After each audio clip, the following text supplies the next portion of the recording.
Assalamualaikum warahmatullahi wabarakatuh.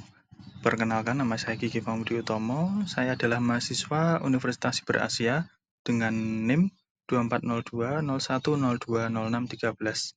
Pada kali ini saya akan menjelaskan terkait artikel yang saya buat, yaitu adalah penggunaan aplikasi C140 sebagai kemudahan dalam kehidupan sehari-hari bagi pengguna jasa dalam pengurusan pembuatan dokumen kepabeanan. Sebelum melanjutkan untuk memasuki menu aplikasi, bagaimana pembuatan dokumen? Yang pertama, saya jelaskan dulu. Jadi, untuk aplikasi Caisa sendiri, Caisa 40, itu ada dua model. Yang pertama adalah Caisa Petugas, dan yang kedua adalah Caisa Pengguna Jasa. Untuk tampilan awal login, seperti pada gambar tersebut. Pada mata kuliah ini, yaitu ICT Literasi, saya mengambil aplikasi CI140 karena berkaitan dengan topik, yaitu aplikasi yang memudahkan dalam kegiatan sehari-hari.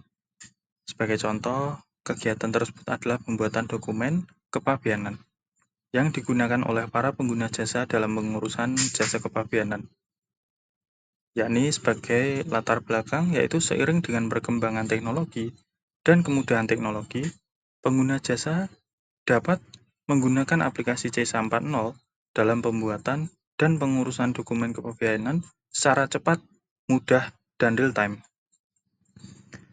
Selanjutnya, berkaitan dengan topik penjelasan saya kali ini, pada kali ini penulis, sebagaimana penulisnya adalah saya, yaitu saya akan menjelaskan terkait alur pembuatan dokumen kepabeanan bagi pengguna jasa yang saya fokuskan pada pengusaha penerima fasilitas kawasan berikat. Sebelum itu, apa itu kawasan berikat? Kawasan berikat adalah tempat penimbunan berikat untuk menimbun barang impor dan atau barang yang berasal dari tempat lain dalam daerah pabean, yaitu lokal, guna diolah atau digabungkan sebelum diekspor atau diimpor untuk dipakai. Impor ke dalam kawasan berikat mendapatkan fasilitas penangguhan biaya masuk, pembebasan cukai, dan tidak dipungut pajak dalam rangka impor. Sedangkan, pemasukan barang asal lokal atau TLDDP ke dalam kawasan berikat diberikan fasilitas pembebasan cukai dan atau tidak dipungut PPN atau PPN dan PPNBM. Sebagai panduannya, saya ambil dari Per 19/BC/2018. Selanjutnya, memasuki pada tahapan pembuatan dokumen BC40 dan BC41. BC40 sendiri merupakan pemasukan barang ke kawasan berikat yang berasal dari TLDDP atau lokal. Dan untuk BC41 sendiri adalah pengeluaran barang ke lokal atau ke TLDDP, yaitu bisa dengan cara retur atau penjualan kembali. Yang pertama, pengguna jasa login pada portal Bea Cukai sebagai pengguna jasa, dan setelah login masuk ke menu pembuatan dokumen. Pada kali ini saya tidak menjelaskan pembuatan dokumen apakah login harus memiliki akun terlebih dahulu atau tidak, karena saya cukupkan bahwa sudah membuat akun dan sudah memiliki NIB, yaitu nomor induk berusaha. Kemudian setelah diklik, nanti ada pilihan untuk mengklik tombol pembuatan dokumen. Dan yang pertama dapat memilih sebagai TPB. Kemudian jenis dokumen dapat dipilih BC40 atau BC41. Setelah diklik dan simpan, nanti akan muncul list pembuatan dokumen yang telah kita klik. Kemudian di pojok kanan ada tombol aksi, dan kita bisa klik aksi untuk kita ubah data dan kita isi datanya.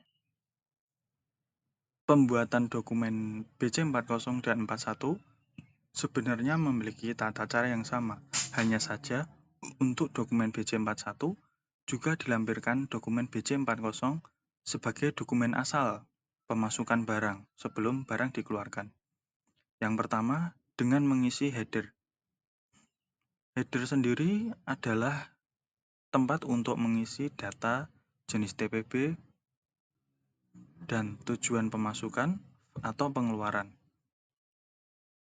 Pemasukan sendiri ada bermacam-macam. Ada pembelian material, pembelian mesin, dengan penyerahan barang kena pajak, atau hanya sewa mesin, yaitu penyerahan jasa kena pajak, atau sebagian menu yang telah saya tampilkan. Kemudian setelah dipilih, maka lanjut ke menu selanjutnya yaitu menu entitas. Pada menu entitas sendiri berisi data kita sebagai pengusaha, yaitu data perusahaan. Di situ nanti ada tombol referensi untuk memilih perusahaan apa yang sedang atau nama perusahaan kita. Pada menu entitas, selain nama perusahaan, juga terdapat data lengkap perusahaan, alamat, dan lain-lain. Setelah disimpan, kemudian dapat klik ke selanjutnya yaitu ke halaman dokumen. Di dalam halaman dokumen ini adalah halaman di mana kita dapat memilih kode, yaitu dengan cara mengetikkan kode. Apabila itu pemasukan, kita dapat mengetikkan kode untuk invoice atau packing list barang. Invoice atau packing list maupun dokumen asal itu adalah sebagai data dukung yang nanti akan terlampir dalam dokumen. Jika sudah, selanjutnya masuk ke menu selanjutnya yaitu data pengangkut. Data pengangkut kita dapat mengisikan apakah pengangkutan itu menggunakan kontainer atau truk biasa. Dan kemudian nomor bisa kita isi dengan nomor plat atau jika menggunakan kontainer kita isi nomor kontainer. Kemudian kita simpan dan masuk ke menu selanjutnya yaitu kemasan dan peti kemas. Pada kemasan sendiri yang dimaksud adalah kemasan secara keseluruhan yang dimuat dalam sarana pengangkutan tersebut. Misalkan dalam satu truk, dia membawa 10 jenis barang dan 10 jenis barang tersebut dikemas dalam 10 palet atau 10 karton, maka di situ ditampilkan 10 karton dari total 10 jenis barang. Dan kemudian peti kemas diisi apabila kita menggunakan kontainer atau peti kemas. Selanjutnya memasuki pada menu barang. Di sini kita melakukan penginputan barang beserta berapa beratnya dan barang apa dengan HS kode atau harmonic system yang bisa kita cari seperti data tersebut. Di sini saya menggunakan contoh mesin yang saya ketik manual dan kemudian saya dapat mengkliknya. Kemudian di sini kita juga bisa memasukkan harga sesuai dengan invoice atau packing list yang kita terima atau kita miliki. Dan di situ ada pungutan karena ini menggunakan dokumen VJ40 jadi tidak ada biaya masuk dan lain-lain dan hanya pungutan PPN sebagai pajaknya. Di sini kita bisa memilih untuk tidak dipungut. Setelah kita melakukan pengisian pada menu barang, kita menuju ke menu transaksi untuk melakukan pengecekan apakah harga penyerahan dan volume beratnya benar. Dan di situ kita menginputkan untuk berat kotor, karena pada data barang tadi kita inputkan adalah berat bersihnya. Dan setelah kita input, kita cek pada menu transaksi, kita masuk ke menu pungutan, di mana di situ akan muncul pungutan terhadap PPN tadi yang kita klik untuk tidak dipungut. Dikarenakan hanya PPN tidak dipungut, jadi untuk ditangguhkan PPN sudah dilunasi dan PPN dibebaskan nilainya akan menjadi 0 dan hanya akan muncul nilai tidak dipungut sebesar apa yang kita inputkan tadi. Dan yang terakhir, pada kali ini saya tampilkan untuk keseluruhan menu dalam proses pembuatan dokumen. Yang terakhir ini adalah menu pernyataan kebenaran data, di mana di sini kita memasukkan data sebagai penanggung jawab yang akan menjadi penanggung jawab atas kebenaran data yang ada pada dokumen. Setelah kita isi, kita dapat mengklik kirim untuk mendapatkan atau mengonlinekan dokumen kepada sistem CISA 40 dan akan mendapatkan validasi untuk menjadi dokumen utuh secara keseluruhan.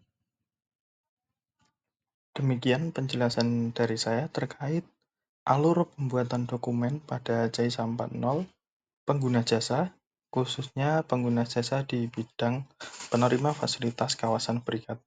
Apabila ada salah kata, saya ucapkan permohonan maaf dan terima kasih telah memperhatikan. Akhirul salam, wassalamualaikum warahmatullahi wabarakatuh.